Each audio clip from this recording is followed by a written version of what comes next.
তো ওয়েলকাম বন্ধুরা তোমাদের চ্যানেল ডে সাজেশনে। তো দেখো আজকে একটা নতুন ভিডিও নিয়ে কিন্তু আমি হাজির হয়েছি। তো আজকের ভিডিওতে আলোচনা করবো মূলত যারা ওয়েস্ট বেঙ্গল স্টেট ইউনিভার্সিটির আন্ডারে পড়াশোনা করছো, অর্থাৎ যারা কিছুদিন আগে থার্ড সেমিস্টারে পরীক্ষা দিয়ে এখন বর্তমানে তোমরা ফোর্থ সেমিস্টারে ভর্তি হয়ে গেছো, অর্থাৎ যারা এখনো ভর্তি হতে পারোনি ফোর্থ সেমিস্টারে তাদের কিন্তু পোর্টাল খুলে দিয়েছে। ওই পোর্টালে গিয়ে তোমরা কিন্তু অবশ্যই ফর্ম ফিল আপ করে ফোর্থ সেমিস্টারে ভর্তি হয়ে যাবে। কেননা যদি তুমি যে কোনো বিষয়ে সাপ্লি পেলেও কিন্তু তুমি পরের সেমিস্টারে ভর্তি হতে পারবে, এটাই নিয়ম আছে। আর পরে সাপ্লিটা ক্লিয়ার করতে হবে। তো যারা এখনো ভর্তি হওনি কিন্তু ভর্তি হয়ে যাও। আর আজকের ভিডিওতে আলোচনা করবো মূলত যারা জেনারেল ফিলোসফি নিয়ে পড়াশোনা করছো, অর্থাৎ যাদের একটা সাজেশন দরকার আছে সেমিস্টারের একদম শুরুতেই। অর্থাৎ আজকে ফিলোসফি ফোর্থ সেমিস্টারে জেনারেলের সাজেশন দিয়ে দিচ্ছি। মাত্র 14টা কোশ্চেন দেবো। এই 14টা কোশ্চেনের মধ্যে তোমরা 10 নম্বরের দুটো কোশ্চেন, অর্থাৎ যেখানে দুটো কোশ্চেন তোমাদেরকে লিখতে হবে, 4টে করে কোশ্চেন দেবে, এবং 5 নম্বরের দুটো কোশ্চেন লিখতে হবে যেখানে 4টে কোশ্চেন দেবে। 4টে কিন্তু 4টে করে কমন হুবহু পেয়ে যাবে, এটুকু গ্যারান্টি আমি দিতে পারি। আর এই ভিডিওটা তোমাদের নিকটবর্তী বন্ধুদেরকে কিন্তু অবশ্যই শেয়ার করতে হবে যারা একটু উপকৃত হতে পারে। আর এবং অবশ্যই চ্যানেলটিকে সাবস্ক্রাইব করে কিন্তু লাইক করে দিও। তো দেখো আজকে তোমাদের জন্য কি কি সাজেশন রয়েছে একবার দেখে নাও। তো দেখো বন্ধুরা, এখানে তোমাদেরকে মাত্র 14টা কোশ্চেন দেবো। এই 14টা কোশ্চেনের মধ্যে কিন্তু তোমরা 8খানা কোশ্চেন হুবহু কমন পেয়ে যাবে। তো দেখো এখানে প্রথম প্রশ্নটা বলছে 4 ভাগ নীতিতত্ত্বের সংক্ষিপ্ত বিবরণ দাও। এখানে আমি প্রত্যেকটা কোশ্চেন কিন্তু 10 নম্বর হিসেবে পড়ার যুক্তি দেব, কারণ তোমাদের যে 5 নম্বরের টিকার দেবে 10 নম্বরে করে পড়া থাকলে কিন্তু প্রত্যেকটা উত্তর তোমরা নিজেদের মতো করে লিখে আসতে পারবে। তো আমার এটুকুই বলার থাকবে যে তোমরা প্রত্যেকটা প্রশ্ন 10 নম্বর করে পড়ে যাবে। পরের প্রশ্ন, অর্থাৎ পঞ্চশীল নীতির বিস্তৃতি বিবরণ দাও। বৌদ্ধদের প্রবর্তিত পঞ্চশীলের লক্ষ্য কী? পরের প্রশ্ন দেখো বলছে শাস্তি সম্বন্ধে প্রতিশোধাত্মক মতবাদ ব্যাখ্যা করো ও বিচার করো। শাস্তি সম্বন্ধে প্রতিশোধাত্মক মতবাদ ব্যাখ্যা ও বিচার করো। পরের প্রশ্ন 4 নম্বর প্রশ্ন বলছে শর্তহীন আদেশ বা অনুজ্ঞা কাকে বলে? কান্ট কেন নৈতিক নিয়মকে শর্তহীন আদেশ বা অনুজ্ঞা বলেছেন?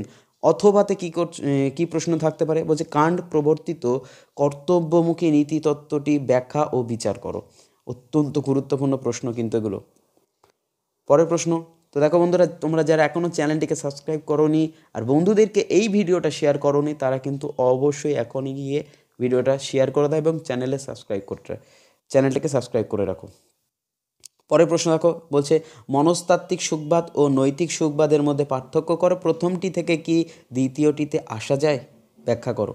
পরের প্রশ্ন দেখো 6 নম্বর প্রশ্ন বলছে, এখানে 6 নম্বর প্রশ্ন বলছে কি না, বলছে বৌদ্ধ দর্শনে মুক্তি প্রসঙ্গে যে অষ্টাঙ্গিক মার্গ নির্দেশিত হয়েছে তা উল্লেখপূর্বক বিস্তারিত আলোচনা করো। অত্যন্ত গুরুত্বপূর্ণ প্রশ্ন। এরপরে বলছে দেখো 7 নম্বর প্রশ্ন বলছে মিলের উপযোগবাদ তত্ত্ব বিচার ও ব্যাখ্যা করো। এই প্রসঙ্গে মিল ও বেন্থামের উপযোগবাদের মধ্যে পার্থক্যগুলি লেখো। অত্যন্ত গুরুত্বপূর্ণ প্রশ্ন কিন্তু এগুলো। পরের প্রশ্ন দেখো 8 নম্বর বলছে বৌদ্ধ দর্শনে নির্বাণ সম্পর্কে আলোচনা করো। গুরুত্বপূর্ণ প্রশ্ন। এরপরের প্রশ্ন দেখো বলছে পরের প্রশ্ন বলছে জৈন দর্শনে যে অনুব্রত ও মহাব্রতের পার্থক্য রয়েছে তা নির্দেশ করো বা লেখো। 10 নম্বর প্রশ্ন বলছে নৈতিক ও অনৈতিক ক্রিয়ার মধ্যে পার্থক্য লেখো বা পার্থক্য করো। পরের প্রশ্ন দেখে নেব কী আছে। বলছে 12 নম্বর প্রশ্ন বলছে মানব জীবনের পরম পুরুষার্থগুলো কী কী, তাদের পারস্পরিক সম্পর্কগুলি বিস্তারিত আলোচনা করো। ভারতীয় নীতিতত্ত্ব কোনটিকে পরম পুরুষার্থ বলে মনে করা হয় এবং কেন তা ব্যাখ্যা করো। অত্যন্ত গুরুত্বপূর্ণ। এরপরে বলছে দেখো পরের প্রশ্ন বলছে নৈতিক বিচার বলতে কী বোঝো?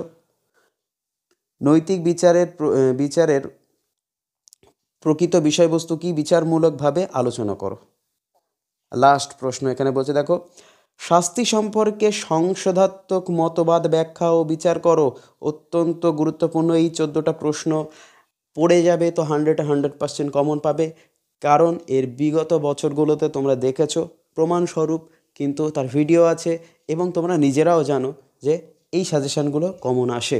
তো তোমাদের বিশ্বাস নিয়েই প্রত্যেকবারই ভিডিও বানাই এবং তোমাদের বিশ্বাস অর্জন করতে পারি, এটুকুই অনেক বড় পাওনা।